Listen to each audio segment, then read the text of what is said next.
चुका है। हम लोग सौभाग्यशाली हैं, ये जनता भगवान का आशीर्वाद है। क्यों?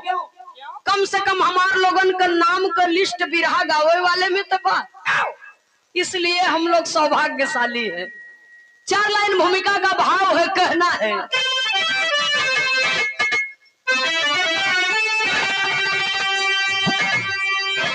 वाल्मीकि कुटिया से आई सिया, सरयू सरिता खिली कुंज में हरी गली।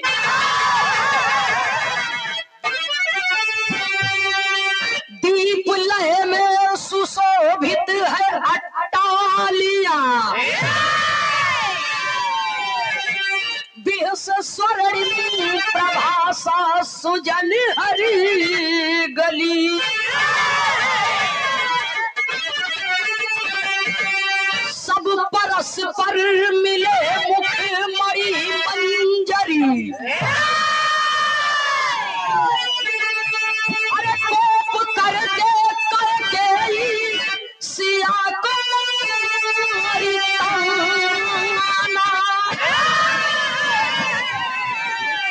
स्वर्गवासी रतन राम हित क्या करे,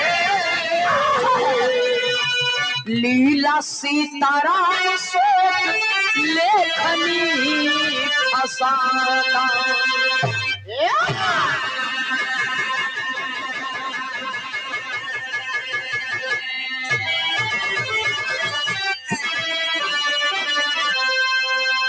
एक लाइन गजल का भाव है मास्टर साहब, कहना है क्या?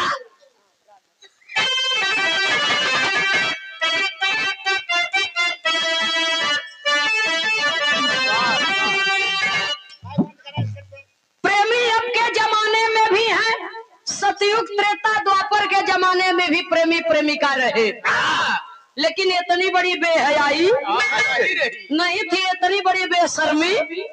बात सब हो जाए लेकिन पर्दे में, इसीलिए गजल के भाव में कवि को संकेत करना पड़ा, वो भी एक प्रेम था। अजी राधा के संग में कांधा,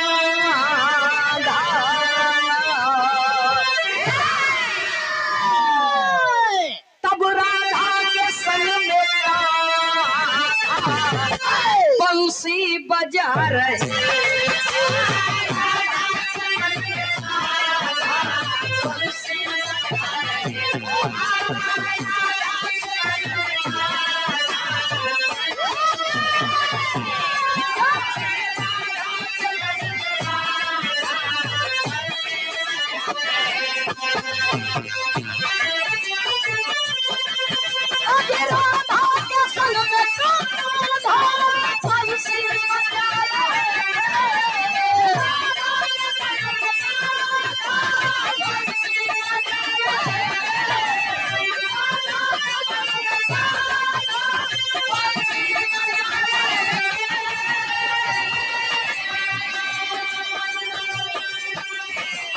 बंसी बजा बजा के,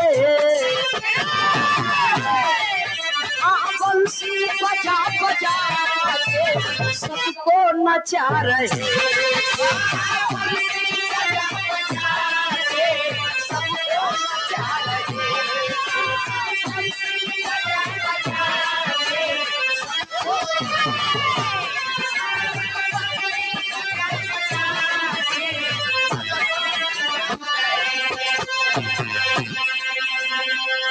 समाज के सम्मानित कलाकारों के अभिभावक कैकेयी का लालन, माँ सीता जी के 2 दुलारे हैं बाबूजी, लौ और कुश। लौ कुश को अपनी गोद में बिठा करके माँ कैकेयी कहती क्या है, कैकेयी का लालन किसका है तू दुलारा,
खूबसूरत हो।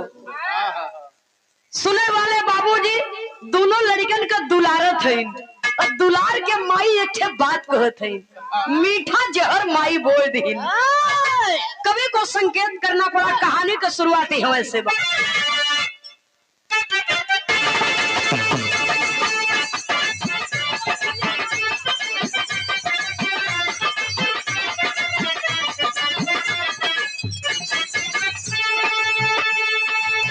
हमारे राम जी के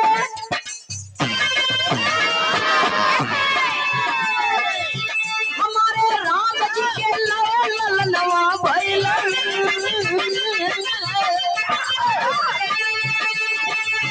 हमारे राम जी के ललनवा भइल, ओ कुछ बताओ तेरे पिता के बनवा भइल।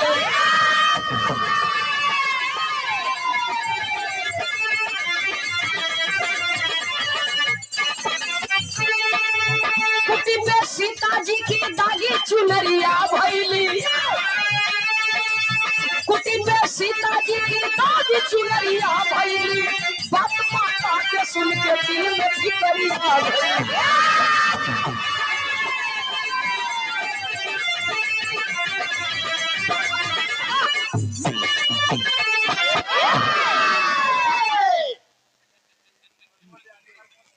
बाबूलाल पहलवान के चाचा इस सेवा में श्रीमान बाबूलाल यादव पहलवान बाबूजी के चाचा श्रीमान प्रमोद यादव जी, शानदार 201 रुपया दे करके सम्मान किया गया। बहुत बहुत सादर नमन। जय श्री कृष्ण। सीता जी लव और कुछ से कहत है और माँ कह के हमारे राम जी के लव ललनवा भइले। रामायण में अक्सर आप लोगों ने पढ़ा है, कलाकार बताते हैं कि सीता जी जब महर्षि वाल्मीकि मुनि जी के कुटी पर गई थी, अश्वमेध यज्ञ का घोड़ा छोड़ा गया था, तो सीता जी वहीं से पातालपुरी में चली गई। लेकिन जो मैं बिरहा गा रही हूँ, इस बिरहा में कहानी बताती है कि महर्षि वाल्मीकि मुनि जी के कुटी से सीता जी ससम्मान के सहित अयोध्या में आई है। कुछ दिन बीता है, दोनों लड़का लव कुश से माता करके ही कहा, सुना बचवा हमारे राम के तो लव है। कुश से कहा तू के कर बेटवा है, क्या वन में आपकी माँ सीता की चुनरी दागी हो गई? बगल वाले कमरे में माँ सीता जी हैं। सास रानी कैकेयी जी के बात सुन करके माता सीता में के हृदय में बहुत बड़ी ग्लानि होती है कि ये कैसी माँ है। एक तो वरदान मांगकर 14 वर्ष का वनवास दे दिया और दूसरे मैं अयोध्या में आई, फिर भी मेरे परिवार का सुख मुझे नहीं मिला। एक बार मेरे पति का वनवास हुआ, दूसरी बार मेरा वनवास हुआ और इतने दिनों के बाद मैं फिर लौट करके आई हूँ तो मेरे सतीत्व पर उंगली उठाया जा रहा है। ये बच्चों से सवाल कर रही है माँ कैकेयी, क्योंकि एक बहू जब ससुराल में आती है तो सास के रूप में माँ को देखती है, लेकिन ये कैसी माँ है। छोटे छोटे बच्चों से सवाल कर रही है कि तेरी माँ की चुनरी वन में दागी हो गई, तेरे पिता का क्या नाम है? अब ये अयोध्या मेरे रहने लायक नहीं है, यहाँ नारी का आदर नहीं होता है। माँ सीता अपने मन में प्रतिज्ञा करती है और कहती क्या है? बिरहा में एक लाइन तर्ज का भाव है मास्टर साहब।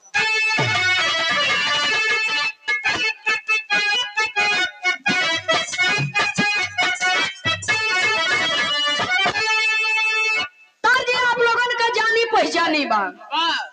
अरे फेंक देले थरिया,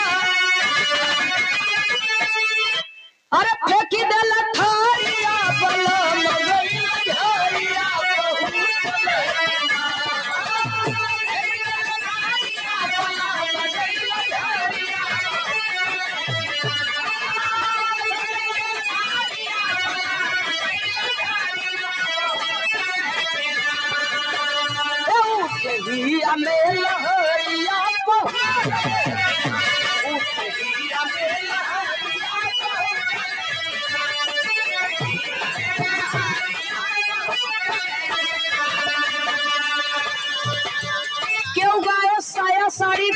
त लहंगा पतर की संवर की के ना सैया अब तू ज्यादा माने ला सरकी के ना क्यों गाय फेंक देले गगरा बलम गईले अगरा पहुँचले की ना रतिया कह के गईले झगड़ा पहुंचले की ना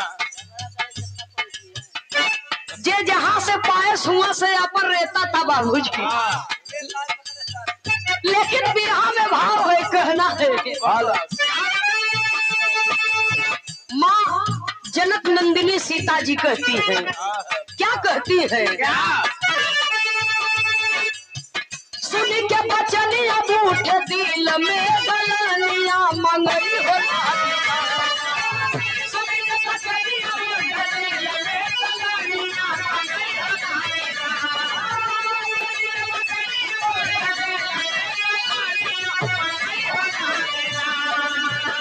धरती माता से सरनिया माता से सरनिया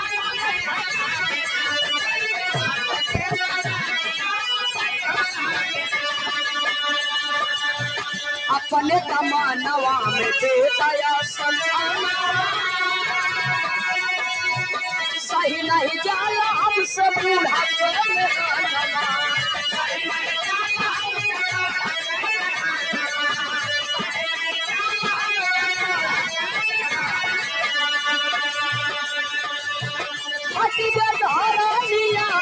समाई सियरनिया मनई होला बिना धरती माता से सरनियो मंगली होला बिना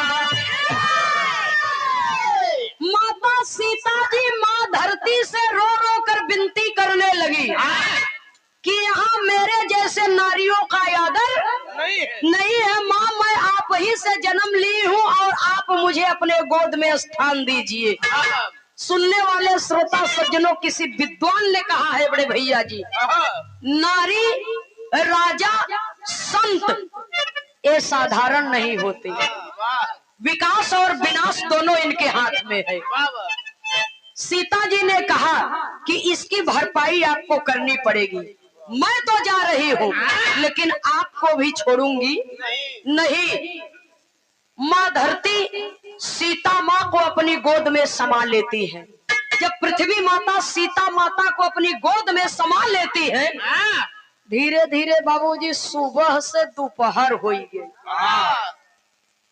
अब महल में सीता जी के खोज होता कहूँ एक कमरा में कहते वह कमरा में कहूँ हुआ अंगनाई दुआर कुल हेरत है लेकिन सीता जी को पता नहीं बात तब कभी को संकेत करना पड़ा अंदाजुए भगवान राम कहत का कहत है का भाव है एक गाना निकला रहा सूते न सैया से जिया तकिया लगाई के आगे वाली लाइन का रही सूरदास जी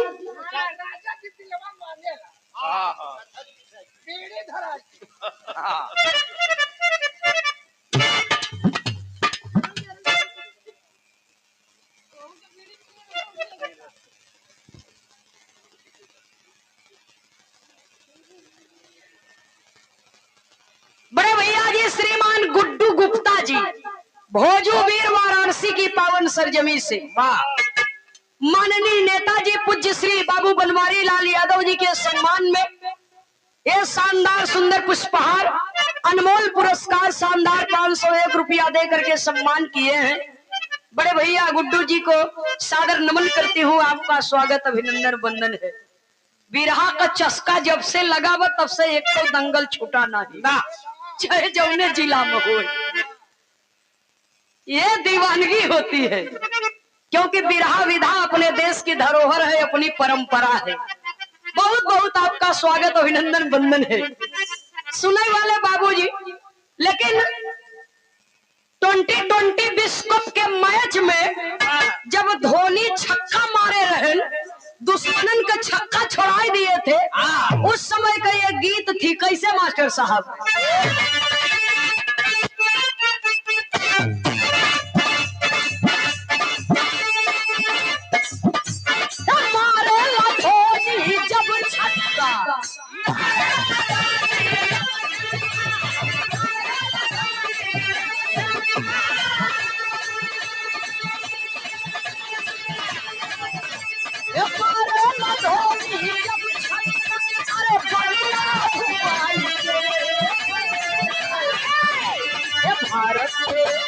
देशवा के भारत के लोगवा नाचेला सीने बजाई के।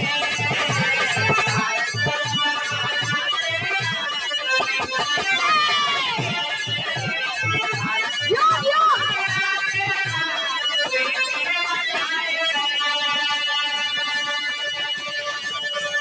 लेकिन विरह में भाव है।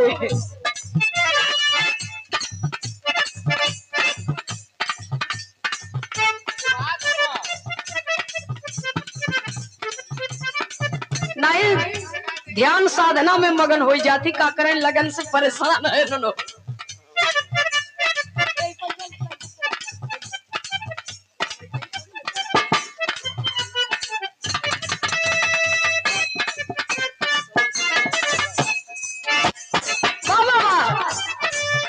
परमादरणीय माननीय श्री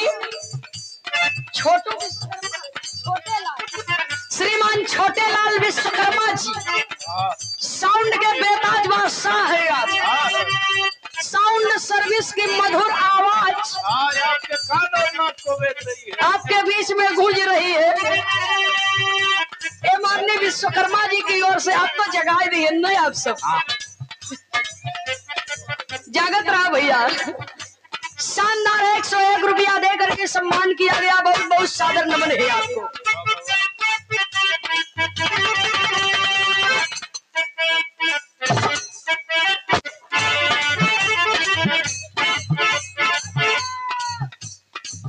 और आप हैं माननीय श्री गोपाल यादव जी, हमारे पूज्य बाबू श्री केदारनाथ यादव जी के छोटे अनुज जी, हमारे चाचा जी की ओर से जो सब लोग भोजन करके आए हैं। जो दाली में घी पड़ा रहा और रोटी में घी लगा रहा वो हमारे चाची के कोमल हाथों से लगा था। भोजन बड़ा प्यार से करावत थी। हमारे चाचा जी की ओर से सुंदर पुष्पहार शानदार 501 रुपया दे करके सम्मान किया गया। बहुत बहुत आपके श्री चरणों में सादर नमन करती हूँ, प्रणाम करती हूँ। मोबाइल में गाना लगाए के ऐसे लगाए नहीं, टोपी लगाए रही, पगड़ी बांधे रही, कुल काम धंधा हो तो विरह सुनात रहा था। बहुत बहुत चाचा जी के श्री चरणों में सादर नमन आशीर्वाद की कामना है। उपस्थित सकल पंच के श्री चरणों में सादर नमन आशीर्वाद की कामना बा। ये तर्ज के भाव पर लगे विरह में भाव है। अब देखो सीता जी तो पतालपुरी में चली गई है, लेकिन खाली भगवान राम अंदाज लगा रहा है कि सीता जी गई कहाँ है, कहते क्या है। और खोजे चलो राम लक्ष्मण जी, खोजे चले राम लक्ष्मण जी,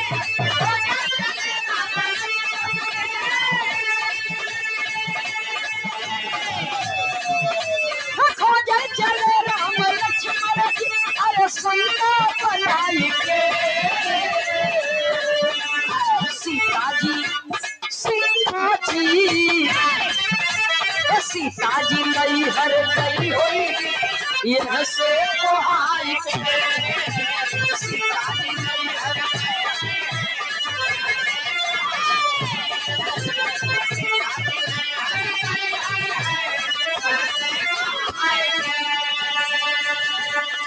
नदी गुफाओं में 10 दिशाओं में खोजते दर बेदर लखन और रघुबर।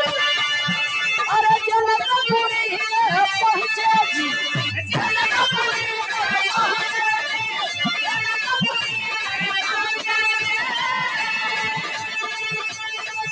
अरे जनकपुरी में पहुंचे जी, अरे पूछे बोलाई सीता जी, सीता जी, सीता जी नई हर गई हुई यह से कोहाई के।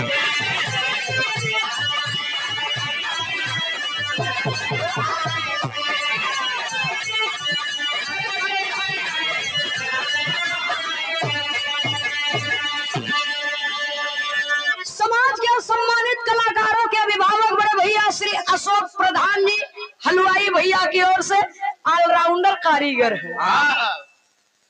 ये शानदार 501 रुपया देकर लक्ष्मण जी को लेकर के प्रभु राम चल दिए। खोजत खोजत जनकपुरी में पहुंचे। शाम हो गई। बाबा भोलेनाथ की मंदिर, माता पार्वती की मंदिर है। वही मंदिर में कहा यही रात रुका, सवेर होए तब राजभवन में चला जाए। रात की चलबा काहे बरे क्यों को परेशान करब, हम तो परेशान ही है। एक बात जान ला, अंदजुए कहा था सीता जी नैहर गई हुई ही यहाँ से पोहाई के। काहे बरे कहत हन जानत हुआ, मेहरारू जाती तो पता पर जाती, अरे वाह, मन से धू जाती तो बेपता क जाती। हंसा जी सही कहत है। अरे वाह, एक जनी के एक जने आयन पहलवान घूम टहर के तनी खर मिजाज कर रहे। अब मेहरारू गाय भैंसी गोरुआरी में लपटियान बा, पानी वानी मांगे। दुल्हनिया कहे रुका रहा 5 मिनट आवत है। एक तो न कोनो काम के न धंधा के, जहर से घूम के उगा गोर्राबे कर पे। 10 मिनट देरी हो गवा। और औरतिया जब आई तो पहलवान मारे गुस्सा में 3-4 झापड़ मारे नौकरे गाले तक। मरबो किहन गरियबो किहन, घर छोड़ के भागी। 4 दिन बीत गए। हाय हाय रे, अरे हाय हाय। पड़ोसी ने एक दिन कहा कहो रामदेवी, आज 4 दिन हो गए तोहरे पहलवान नहीं देखा थे। हाँ हाँ, न कहो कोनो खटखुट, न कहो टैया टुकार, कुछ नहीं समझ में आवा। कहा का बात बा, कहाँ गए? दुल्हनिया कहा बेपता क, कुछ तो बताए हुई कोनो पता नहीं। लेकिन मेहरारू जही बहुत करी, ननियौरे जही, मौसी औरे जही, फुफू औरे जही, बहिनी औरे जही, नैहरे जही। तो वही अंदाज लगावत है कि काजन नैहरे गई हो। अब रात बीते 10 सवेर हो तब चली। देखिए भगवान होते हुए भी समय के तकाजा को समझ नहीं पाए। जब 12 बजा रात, दोनों भाई सोई रहा है गहरी नींद में। और जब 12 बजा रात, लक्ष्मण जी का एक प्रेमिका रही। अरे वाह, प्रेमिका। हाँ, तोहरे बस के बाप की बाहर बा सूरदास जी। या अबे हम जाने न पाए प्रेमिका का हो। मत जाना तबे ठीक बा। तो भगत मनई है वो का करे चक्कर में पड़ा है फोकट। लक्ष्मण जी के एक प्रेमिका रही, ओकर नाम रहा किड़किड़ी। बड़ी खूबसूरत रही।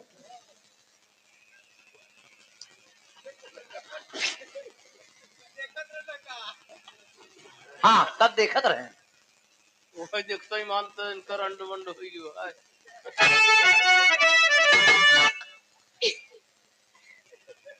सूरदास जी देखे रहा हुई ही, कोनो डर नहीं ने। वैसे ये बहुत कुछ देख लेती अब। हाँ लेकिन बेगल दरेक देखी। भैया हो, उर्मिला से गए रहे शादी करे, लेकिन प्यार हो गयो से। कहा उर्मिला के तो बीह के ले जात हई, तो हो के आओ शादी करके अपने घरे दुल्हन बनाए के ले चलब, ओके धोखा दे के चला आए। और इतना दिन के बाद जब वो देखे तो यहाँ पे एक लाइन तर्ज लगा मास्टर साहब बिरहा में, कहना है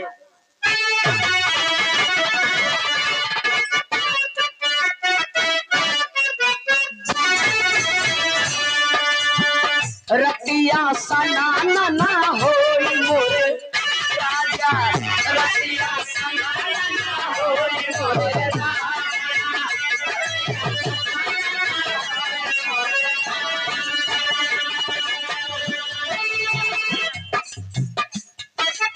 कहता कि कौन दुल्हन कहे रही, हमारे बलमुजी गइल बजरिया, हमारे बलमुजी गइल बजरिया, हमारे बलमुजी गइल बजरिया।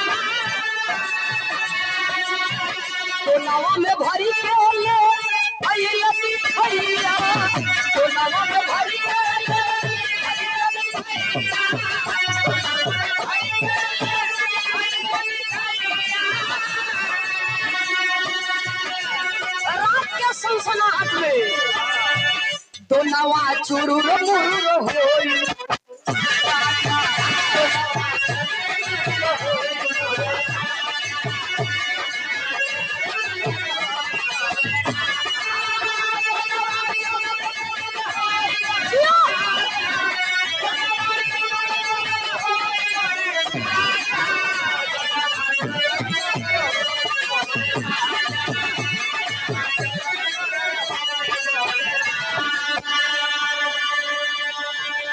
लेकिन विरह में भाव है, जब इतना दिन के बाद अपने प्रेमी के देखे से उसकी मनोदशा क्या है। क्या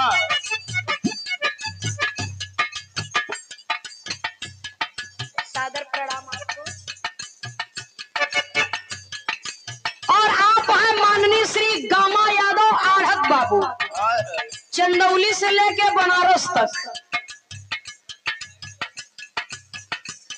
ये माननीय श्री गामा यादव आढ़त बाबूजी की ओर से ये तो बाबूजी को पुरस्कार हो। सुंदर पुष्पहार शानदार 501 रुपया दे करके सम्मान किए हैं। बाबूजी के श्री चरणों में सादर नमन, आशीर्वाद की कामना। जय श्री कृष्ण। विरह में भाव है, कहना है बाबूजी। भैले बड़ा नीर मोहिया मोरे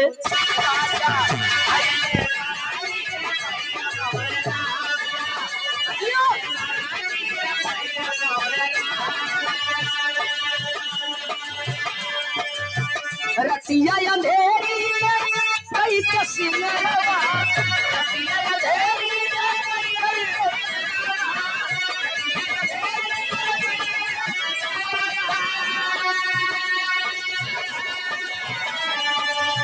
पहुंची लखन पास में वही कहरवा, पहुंची लखन पास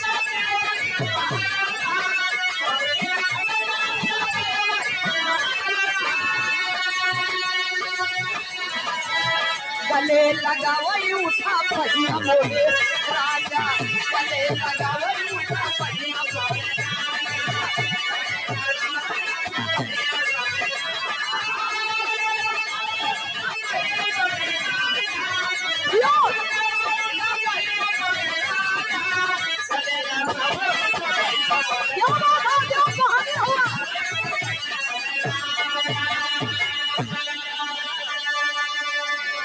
सोरह सिंगार 32 अभिरन लक्ष्मण जी के प्यार में वो की है बाबूजी। और लक्ष्मण जी के लगे जाए के उन्हें अपने बाह में उठावा था। जागर जागर कबले सुतल रहबा। ये हमारे राजा। अच्छा तू मर्द है या तुहार अंदाज इतना बढ़िया बा सूरदास जी। और जो कतौ में हरारू होता तब। हाँ अब यही से अंदाजा लगा लो भैया नारी किड़किड़ी कहे बा जागर लक्ष्मण जी को अपने बाहों में उठाना चाहती है। यहाँ कहती से वहाँ कहती उठा के पलट दिए। जब पहलवान का नींदों खुली तो देखा था इनकी सामने प्रेमिका है बाबूजी।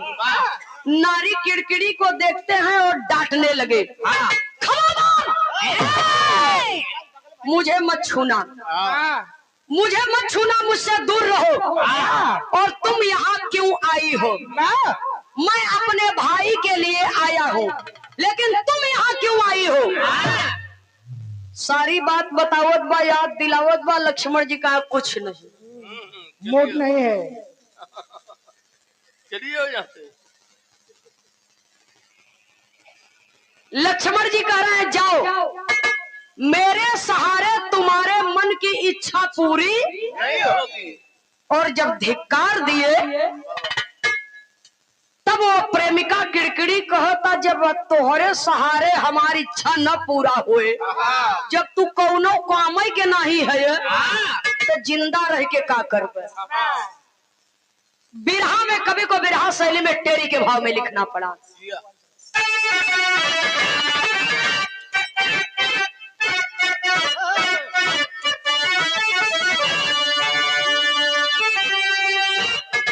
अरे राम जवानी खूनी खंजर बन गई, कल कोई कली चमन में मोह प्यार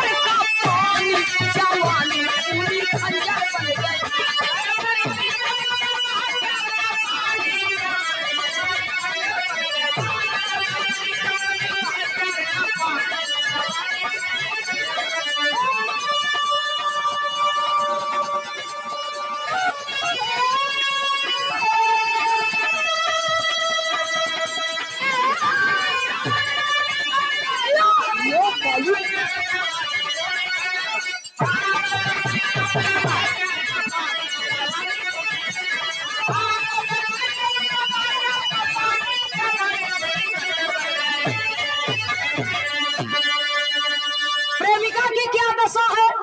झूठे धोखेबाज प्रेमी के ऊपर। अल्पा कली चमन में बहे प्यार का पानी रे, जवानी खूनी खंजर बन गई। वो करती क्या है? मायावी तो थी ही, ऊपर से उसे धोखा मिला है तो क्रोध में आ गई। बिरहा करीब में है। कवि जी 4 लाइन कारीगरी का भाव लिखे। कैसे मास्टर साहब?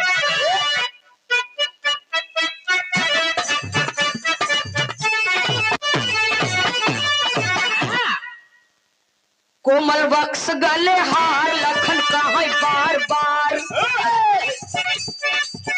कामिन 16 हो सिंगार गोरा गाल अचार।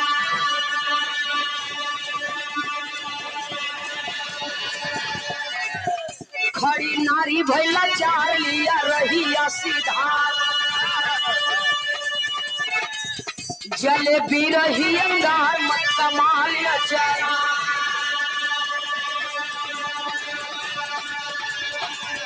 गया सब ही उमंग ज्वानी जिस्म करे तंग, मन मन न मतंग रंग लाल अचार।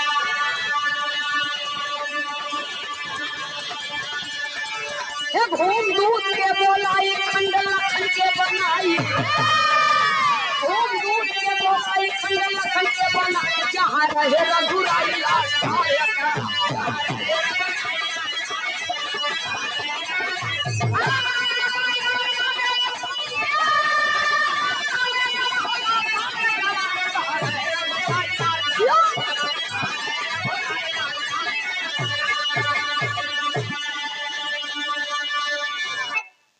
मायावी तो थी ही, ऊपर से धोखेबाज प्रेमी जो वादा करके बात निभाया नहीं और मिलने के बाद भी धिक्कार रहा है। तो बदले की भावना में जौनी जिस्म करे तंग, माने मन न मतंग। सुनने वाले श्रोता सज्जनों, अपने चारों दूत को बुलाती है, हाथ में खंजर है, मन में बदले की भावना है और इतनी बड़ी घटना होता लेकिन राम के पता नहीं चला था कि ये कुल का होता।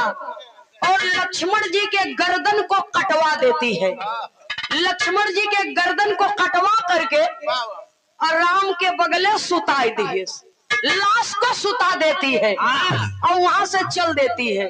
रात बीती सुबह हुई तो करती क्या है?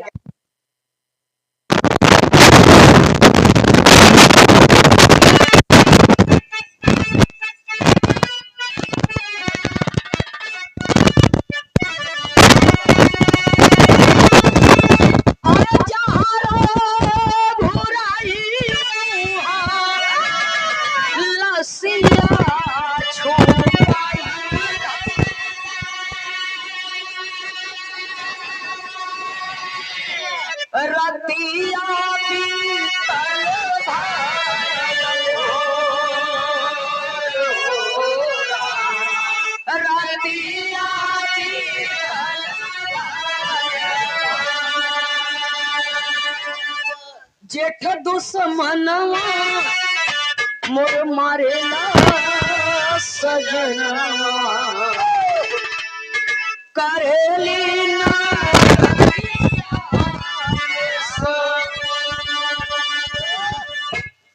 रात बीती सुबह हुई। महाराज जनक का दरबार लगा। महाराज जनक के दरबार में जाकर के दुहाई देती है, गुहार लगाती है कि मुझे न्याय मिलना चाहिए। प्रेमी लक्ष्मण जी को उनके बड़े भाई राम ने कत्ल कर दिया, गर्दन काट दी, इसलिए कि वो मुझसे प्रेम करते थे। जब इतना बात सुने, सिपाहियों को आदेश दिए, लक्ष्मण की लाश के साथ प्रभु राम दरबार में हाजिर हुए। और जब दरबार में हाजिर हुए तो महाराज जनक जी थोड़ी देर के लिए ये भूल गए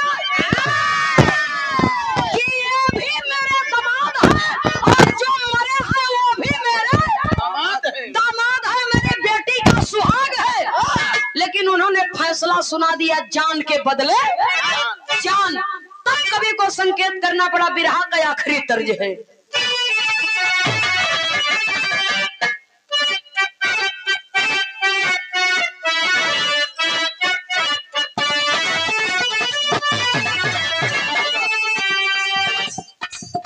लागली बजरिया गम पूरा होइया रतन पिता। लागली बजरिया गम पूरा होइया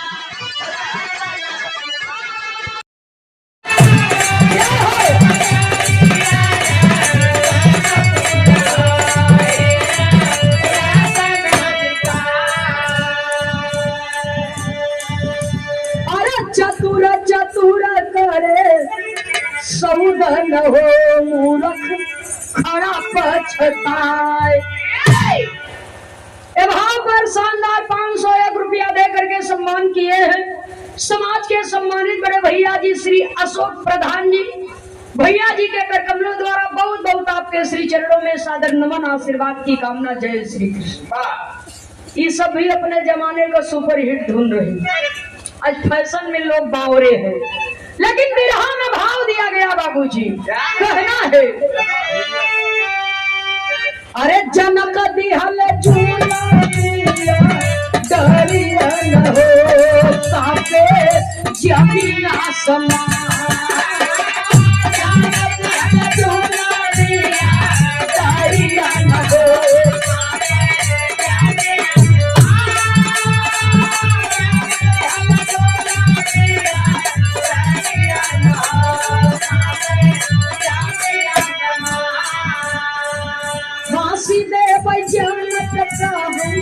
बोल रघुरा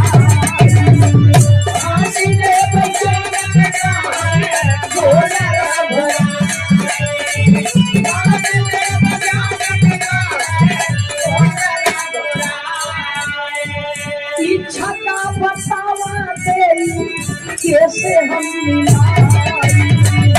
इच्छा का बतावा दे कैसे हम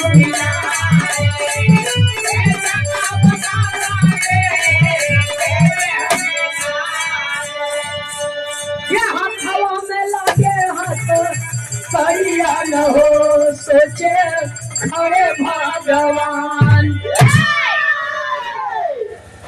भगवान का मर्यादा माई सीता जी बचाए लिहिन काली का रूप धारण करके, लेकिन आज सीता जी के खोजे के चक्कर में खाली माई के मेहना पर इतना बड़ा बवाल पैदा हो गया बाबूजी कि आज भगवान चिंतन करने वाले प्रभु को चिंता हो गई। भरे दरबार में खड़े एक मुजरिम के तौर पर दोषी ठहराए गए बाबूजी, और महाराज जनक जी ने फांसी की सजा दे दी।